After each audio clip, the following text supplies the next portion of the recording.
बड़ा इवेंट हो रहा, तो उनको एक बड़े लीडर होने के नाते, देश एक बड़ी पॉलिटिकल पार्टी के लीडर होने के नाते उसको देश की धरती पे होना चाहिए था, यही होना चाहिए था, इसका आनंद लेना चाहिए था। देश की उन्नति के जो उन्होंने सपना शायद ना देखा होगा, लेकिन जब उनको सपना जो पूरे देशवासियों का साकार हुआ, कम से कम उस दिन, आज के दिन उनको भी इस जो देश खुशियां जो मना रहा है उसमें उनको उनका प्रेजेंस होना चाहिए था। लेकिन अफसोस की बात है, वो आज ऐसे क्षण में भी, ऐसे पलों में भी राजनीति से नहीं परे रहते हैं। आज वो यूरोप में जाके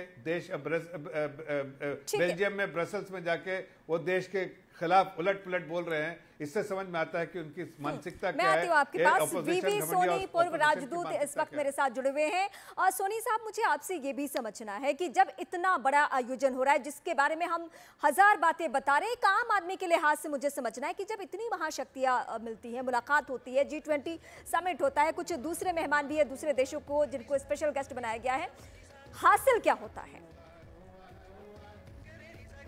देखिए, ऐसे मौके में देखा जाता है और समझा जाता है कि क्या क्या विश्व में क्या क्या कठिनाइयां हैं। बिकॉज अब तक जितने भी समिट्स हुए हैं उसके अंदर डोमिनेशन तो सिर्फ वेस्टर्न कंट्रीज का था, डेवलप्ड कंट्रीज का था।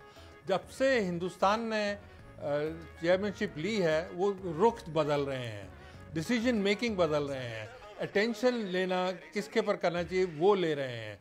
ये देख रहे हैं कि ग्लोबल साउथ जो कि रिप्रेजेंटेड है ही नहीं बिल्कुल ही, बिलियंस ऑफ पीपल जो गरीबाई से कर रहे हैं, उनके जो इश्यूज हैं उनको बाहर निकालना ताकि उनके ऊपर तवज्जो दी जाए, उनके ऊपर ध्यान दिया जाए और डिसीजन ली जाए। कि जब तक उनके जो कठिनाइयाँ उनके सामने नहीं लाई जाएंगी, किस प्रकार की पॉवर्टी है, फूड सिक्योरिटी, उनको बेचारे कितनी तरह से मर रहे हैं, हेल्थ की इशू है, एजुकेशन की इशू, तो ये सारी चीज़ों को मद्देनज़र रखते हुए एक ब्लूप्रिंट बनाना है और उनको पेश करना है। और जितने भी कंट्रीज़ हैं जो जैसे क्लाइमेट के अंदर लोग बाग अपने कंट्रीज़ का ही इन्होंने कमिटमेंट किया था, लेकिन वो पैसा नहीं आ रहा है। तो हिंदुस्तान का यही है कि उनको नज करना, उनको थोड़ा आगे बढ़ाना और कहना कि भारत का ही नहीं, इसमें सारे विश्व का, खासकर डेवलपिंग कंट्रीज़ का बहुत ज़रूरी है कि उनको मदद मिल सके और उनके जो चीज़ें हैं जो उनके लिए बहुत ज़रूरी हैं, वो चीज़ उनको हासिल किया जाए। तो इसमें भारत का यही रोल सब करेंगे, क्योंकि ये पहली बार ही नहीं हुआ है कि भारत ने ऐसा रोल शुरू किया है। हमने शुरू में भी देखिए वर्ल्ड वॉर के बाद ही दो चीज़ें की, एक तो एंटी कॉलोनियलिज्म काम शुरू किया, अपार्थाइड का काम शुरू किया। तो हमारे कमिटमेंट अफ्रीका के लिए शुरू से ही है। अब हम उसको बड़े ऊपर स्तर पर लेके जा रहे हैं। सिर्फ उनको ये नहीं कर रहे कि हम आपको दिखाने के लिए कुछ कर रहे हैं, लेकिन उनको जो चीज़ें चाहिए, जो चीज़ें उनको नहीं मिली हैं अब तक, उनका जिस प्रकार से उनका एक्सप्लॉयटेशन हुआ है वो बंद हो। और जो लड़ाइयाँ चल रही हैं, जैसे कि चीन आ रही है और दूसरे कंट्रीज भी आ रहे हैं अफ्रीका में, अभी तक उनको मौके नहीं मिले थे। अब इसमें कंपटीशन होना चाहिए कि जितनी कंट्री वहाँ जाएं। अच्छा, हिंदुस्तान के साथ ये चीज़ है कि हम हिंदुस्तान को उनको टेक्नोलॉजी दे सकते हैं जो कि रेलेवेंट टेक्नोलॉजी है, और वेस्टर्न कंट्रीज़ की जो टेक्नोलॉजी है वो पुश बटन टेक्नोलॉजी है। पुश बटन टेक्नोलॉजी उनको ज़रूरत नहीं है इसको, इस वक्त हिंदुस्तान उनको दे सकता है। लेकिन उनको और जो अमेरिका और जापान जो कर सकते हैं कि वो वहाँ से अपना फाइनेंसिंग करें, जो प्रोजेक्ट को देख के हिंदुस्तान उनको इम्प्लीमेंट करे, टेक्नोलॉजी ट्रांसफ़र करे, उनको चीज़ें दे जो कि वो समझ सकते हैं, जिससे उनका जो स्तर है वो बढ़े और उनका जो कैपेबिलिटी है उसको बढ़े, भूख से ना मरें, और इसी प्रकार से जो लड़ाई झगड़े पहले आपस में होते थे वो रुक जाएं। तो मेरे विचार में हिंदुस्तान ने बहुत अच्छी पहल की है और इसके लिए अफ्रीकन नेशन ने अभी भी शुरुआत कर दी है कि हम, ये तो पहला स्टेप है, हम चाहते हैं कि हिंदुस्तान अपना यहाँ पर ही बढ़े और आगे बढ़े। ठीक है। राजीव नोयन, अंतर्राष्ट्रीय मामलों के जानकार मेरे साथ हैं। बीते 1.5 सालों से दुनिया के सामने एक और बड़ी चुनौती रही, वो रूस यूक्रेन का युद्ध रहा, जिसमें बार बार यूक्रेन की तरफ से भारत के हस्तक्षेप की भी बात कही गई कि भारत हस्तक्षेप करे। भारत ने अपना स्टैंड क्लियर कर दिया अंतर्राष्ट्रीय मंच पे कि युद्ध किसी भी सूरत में किसी भी मसले का समाधान नहीं है। क्या इस मंच से भी राजीव जी बातचीत होगी युद्ध को लेकर, युद्ध की स्थिति को लेकर, क्योंकि सिर्फ वहां युद्ध नहीं हो रहा है बल्कि दुनिया की अर्थव्यवस्था पे, मार्केट पे भी इसका असर पड़ा है। देखिए, मुद्दा तो निश्चित ही महत्वपूर्ण है, लेकिन साथ साथ ये विभाजित करने वाला भी विषय है। तो अब इसको देखिए एक सामंजस्य कैसे रखा जा सकता है। हम चाहे या न चाहे यह विषय उठेगा, और देखिए हो सकता है इनफॉर्मल मीटिंग्स में उठे, फॉर्मल मीटिंग्स में प्रयास होना चाहिए कि इस तरह से विभाजित करने वाले मुद्दों को नहीं उठाया जाए, क्योंकि इसका कोई भी दोनों पक्ष का अपना अपना अलग अब समझ है, और उस समझ को पाटने के लिए एक बड़े लंबे समय की आवश्यकता है और कई जैसे चक्र की बैठक की आवश्यकता है। इसका तुरंत समाधान नहीं निकाला जा सकता है, लेकिन जो एक प्रिंसिपल जिसे कहते हैं सिद्धांतता, युद्ध नहीं होना चाहिए, युद्ध से एक रास्ता नहीं निकलेगा। इस बात को भारत ने बड़े पुरजोर तरीके से विभिन्न अंतर्राष्ट्रीय मंचों पर रखा है और उसे रखेगा ही। और प्रयास होना चाहिए कि यहाँ जितना भी कम्युनिके निकलते हैं, चाहे आउटकम डॉक्यूमेंट्स निकलते हैं, उस पर इसकी छाया न पड़े उतना अच्छा है, क्योंकि जो एक संभावना है कि इसकी छाया पड़ेगी तो जो इतने दिनों का मेहनत है उस पर कहीं असर ना हो जाए। देखिए, भारत ने बाली में भी एक बड़ा ही अच्छी कूटनीति दिखाई थी और एक बताया कि देखिए G20 एक आपका मंच है, इस मंच से विश्व की समस्याओं का समाधान हेतु सोचिए, न कि छोटी छोटी बातों पर, चाहे हो सकता है बहुत ही महत्वपूर्ण बातों पर पूरे के पूरे मंच की तस्वीर को खराब कर दे। तो ये हम चाहेंगे कि ऐसी कोई बात इस यूक्रेन युद्ध में, यूक्रेन और जो भी युद्ध कहें या इसे कहें संघर्ष कहें, उस संघर्ष की छाया G20 पर नहीं पड़े। विश्व जूझ रहा है, विश्व जूझ रहा है यूक्रेन के संघर्ष के कारण भी, और यूक्रेन के संघर्ष के पूर्व के जो स्थिति थी कोरोना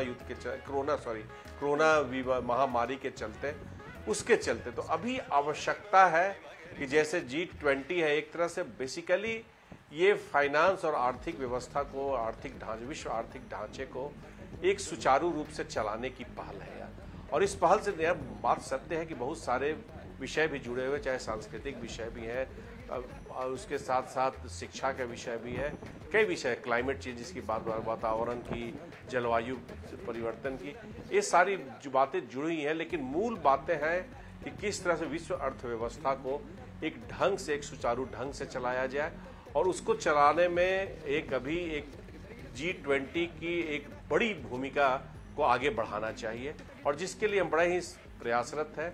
और बाकी देश भी इसमें काफ़ी गंभीर है, रूस भी गंभीर है, बाकी भी चीन को भी गंभीरता लानी चाहिए।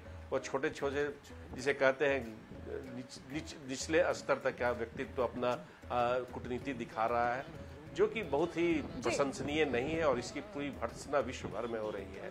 तो और लेकिन अमेरिका और बाकी पाश्चात्य जगत तो निश्चित ही इसके लिए तत्पर है। और अभी बात बार बार हो रही है अफ्रीका यूनियन की, अफ्रीका महादेश की, और अफ्रीका महादेश में भी अगर जो कि संसाधन संपन्न महादेश है और जो आज के दिन में भू राजनीति का एक केंद्र बनता जा रहा है, तो उस भू राजनीति से थोड़ा सा आगे बढ़ाकर उसे एक आर्थिक विकास का भी रास्ता, विश्व के आर्थिक विकास का भी रास्ता बनाया जा सके, और इसके लिए प्रयास होना चाहिए, न कि एक विभाजित करके पूरे के पूरे प्रयास को निराकार करने का। जी, मैं आती हूँ आपके पास। निनाद जी लगातार हमारे साथ जुड़े हुए हैं। निनाद जी, जब हम G20 की बात करें या किसी भी ऐसे अंतर्राष्ट्रीय मंच की जहाँ पे इतने राष्ट्रीय अध्यक्ष पहुँचते हैं और बातचीत करते हो, तो वो तमाम ज्वलंत मुद्दे जहन में आते हैं कि क्या इस पे भी बातचीत होगी। उसमें सबसे गंभीर समस्याओं में से एक है आतंकवाद का मुद्दा। आतंकवाद का मसला वो है जिसने भारत को सालों साल परेशान किया, और यही वजह है कि पीएम मोदी हर अंतरराष्ट्रीय मंच से आतंकवाद के मुद्दे पर जरूर बोलते हैं, जरूर बात रखते हैं। और जब आतंकवाद का जिक्र होता है तो दो हमारे ऐसे पड़ोसी मुल्क हैं जिनसे हमारे ताल्लुकात कैसे रहे हैं और वो किस तरीके से आतंकवाद का ताना बाना बुनते हैं, ये सबको मालूम है। अब इस प्लेटफॉर्म का किस तरीके से इस्तेमाल होना है आतंकवाद के मुद्दे पर। आपने बहुत ज़रूरी बात कही। देखिए, आतंकवाद का मुद्दा फ्रंट एंड सेंटर है G20 के लिए। आपको याद होगा कि चीन ने 3 बार पहले अलग अलग संस्थानों में हमारे अगेंस्ट वोट किया है, और पाकिस्तान के जो आतंकवादी हैं उन्हें लिस्ट नहीं होने दिया है। मुझको ऐसा लगता है कि 3 चीज़ें यहाँ पे प्रधानमंत्री मोदी की अगुवाई में होगी। पहला, टेरर फाइनेंसिंग, आतंकवाद के लिए जो पैसे का रास्ता जाता है, चाहे वो हवाले से जाता हो, चाहे वो ड्रग मनी हो, उसके ऊपर कैसे लगाम लगाई जाए, उसके ऊपर G20 की ग्रुपिंग में बात पहले भी हो चुकी है। मुझे लगता है उस मुद्दे पे आगे चलेगी। टेक्नोलॉजी और आतंकवाद में जो नए तरह के आतंकवाद होते हैं, जैसे साइबर आतंकवाद, उस पर अमेरिका के साथ टेक्नोलॉजी का कोऑपरेशन जो बाइडन और मोदी के बीच में मेरे को लगता है शिखर स्तर पे होगा, क्योंकि ये दोनों को थ्रेटन करता है। देखिए 9/11 के बाद आतंकवाद से भारत का दिक्कत नहीं रह गई, अमेरिका की भी दिक्कत है। तो मेरे को लगता है कि वो एक दूसरा होगा। और तीसरा ये होगा कि जो पहल इंडिया ने पहले की थी कि जब तक आतंकवाद रहता है तब तक नॉर्मल रिलेशनशिप्स दुनिया में नहीं हो सकती, उसके बारे में एक डिप्लोमेटिक इनिशिएटिव लिया जाएगा। तो कुल मिला के मुझको ऐसा लगता है कि आतंकवाद जो है और उसको जो आतंकवाद को जिस तरह से काउंटर करना है, वो एक बहुत जरूरी पार्ट ऑफ G20 एजेंडा है, जो ज्यादा बोला नहीं जाता। आपने अच्छा किया ये उठाया, क्योंकि ये एक बहुत ज्यादा अहम इंडिया की गोल पोस्ट है। भारत के लिए एक बहुत बड़ा आउटकम है कि आतंकवाद खत्म हो, तभी हम आगे बढ़ सकते हैं, तभी हमारे और ये सिर्फ हमारा नहीं, जैसे वासुदेव कुटुंबकम कहा, आतंकवाद पूरी दुनिया का प्रॉब्लम है। तो इसमें भारत की पहल मेरे को लगता है कि G20 में बहुत जरूरी है। वीवी सोनी साहब, मुझे इसी सवाल को रिपीट भी करना होगा और इसी से जुड़ा हुआ एक एंगल ये भी अब निकलकर सामने आया है। चीन का जो रुख रहा है भारत के प्रति, या फिर इस तरीके से जो हालिया दिनों में सम्मेलन हुए हैं उसमें उसका स्टैंड, और अभी शी जिनपिंग का इंडिया नहीं आना, भारत नहीं आना, और इस G20 से दूरी बनाना और सिर्फ प्रधानमंत्री को भेजना, क्या संकेत दे रहा है? देखिए, सबसे पहले तो मैं ये बताऊंगा कि आतंकवाद का जो सिलसिला है, और उसमें सिर्फ हिंदुस्तान ही नहीं बल्कि सारे विश्व में काफ़ी उसका काफ़ी उनको फ़र्क पड़ रहा है। पाकिस्तान के खुद ही स्टेट के अंदर प्रॉब्लम है। तो सबको ये मालूम, सब इसमें एग्री करते हैं कि इसको किस प्रकार से रोका जाए, लेकिन अंतर्राष्ट्रीय लेवल पे नहीं हो पाया क्योंकि चाइना ने सपोर्ट नहीं किया, जैसे कि पहले वाले स्पीकर ने बोला था। तो अब हमको ये बताना है कि ये जो जब तक कि टेररिज्म ख़त्म नहीं होगा, आगे से इकोनॉमिक एक्टिविटी थोड़ी सी उसमें अफेक्ट हो जाएंगी। तो हमारा जो मुद्दा यही होगा कि सब जान मिल के बातचीत करें। सिर्फ हिंदुस्तान का ही सवाल नहीं है, और हिंदुस्तान इसको अच्छी तरह अपने आप ही डील कर सकती है, लेकिन सबको देखना चाहिए कि जो टेररिज्म है वो सिर्फ फिजिकली टेररिज्म नहीं है, हर प्रकार की टेररिज्म शुरू हो गई है। साइबर स्पेस में भी उन्होंने आना शुरू किया है। लेकिन आपने ये सवाल पूछा कि चाइना का जो एंगल है नहीं आए, क्यों नहीं आए? क्योंकि उनकी गिल्टी फीलिंग है। वो यहाँ पर आते तो उनको काफ़ी सवाल जवाब देने पड़े, बिकॉज जो उन्होंने हिंदुस्तान के खिलाफ किया है और अभी कर रहे हैं, खासकर बॉर्डर के ऊपर, हिंदुस्तान में ही नहीं बल्कि जो नया मैप उन्होंने जो छापा है उससे उनकी नीयत पता लग जाती है कि हिंदुस्तान ही नहीं बल्कि जापान, कोरिया और दूसरे भी देश हैं, उनको भी फ़र्क पड़ा। तो वो किस प्रकार से उसको जस्टिफाई कर सकते हैं? वो सिर्फ हिंदुस्तान के लिए नहीं था, तो उनको मीडिया, इंटरनेशनल मीडिया को फेस करना इतना आसान नहीं था। उसके अलावा उनकी गिल्टी फीलिंग भी होगी, क्योंकि जो आपस में जो बातचीत हुई थी मोदी जी की और उनकी शुरू में जो बातचीतें हुई थी, उन्होंने प्रॉमिस किए थे, वो सब टूटे जा रहे हैं। तो चीन का जो गिल्टी फीलिंग है वो इसकी वजह से वो नहीं आ पाए हैं। अगर वो नहीं आ पाए हैं तो नुकसान उनका ही है, क्योंकि उनकी जो अपॉर्चुनिटीज़, जो उनकी दूसरों से मिलजुल करने की, संभालने की, दूसरे विषयों पे बातचीत करने की, वो नहीं हो पा रही हैं। तो इसलिए मेरे विचार में अपार्ट फ्रॉम टेररिज्म, इशू हमारा जो है चाइना के साथ वो ये है कि अपने नॉर्मलाइजेशन करें, और ये जो एक्टिविटीज़ जो कर रहे हैं